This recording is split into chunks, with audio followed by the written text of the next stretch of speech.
সাধারণত এনার্জি মিটারের এইখানে ফেজ এবং নিউট্রাল সাপ্লাই ইনপুট দেওয়া হয় এবং এইখান থেকে নিউট্রাল এবং ফেজ আউটপুট নেওয়া হয় এবং সেটা মেন সুইচের মাধ্যমে পুরো বাড়িতে ডিস্ট্রিবিউট করা হয় বা বিভিন্ন লোডে সাপ্লাই দেওয়া হয়।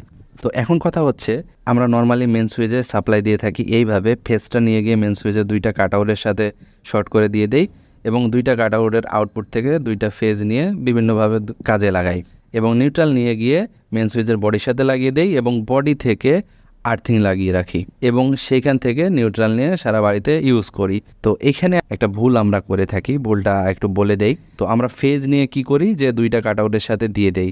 তো মেন সুইচ মানেই হচ্ছে আমাদের পুরো বাড়ির জন্য একটা মেন সুইচ, যাতে ইমার্জেন্সির সময় পুরো বাড়ির বিদ্যুৎটা বন্ধ করতে পারি। তো শুধু মেন সুইচের দুইটা ফেজ দিয়ে আমি একই ফেজ শর্ট করে এইভাবে দিয়ে রাখলাম, মেন সুইচ বন্ধ করলাম, আমার নিউট্রাল তো বন্ধ হলো না।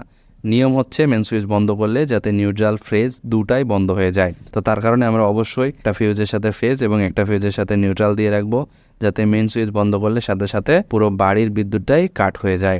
এবং আর্থিং যেটা, সেটা অবশ্যই মেন সুইচের বডির সাথে করে রাখবো এবং বাড়িতে যত ধরনের অ্যাপ্লায়েন্স আমরা ব্যবহার করব সবগুলার বডিতে আমরা আর্থিং করে রাখবো। পুরো ওয়্যারিং সিস্টেমে আর্থিংয়ের জন্য আলাদা তার টানা রাখবে এবং সবগুলো নিয়ে একটা পয়েন্টে আর্থিং করা হবে, এই অনুযায়ী কাজ করতে হবে।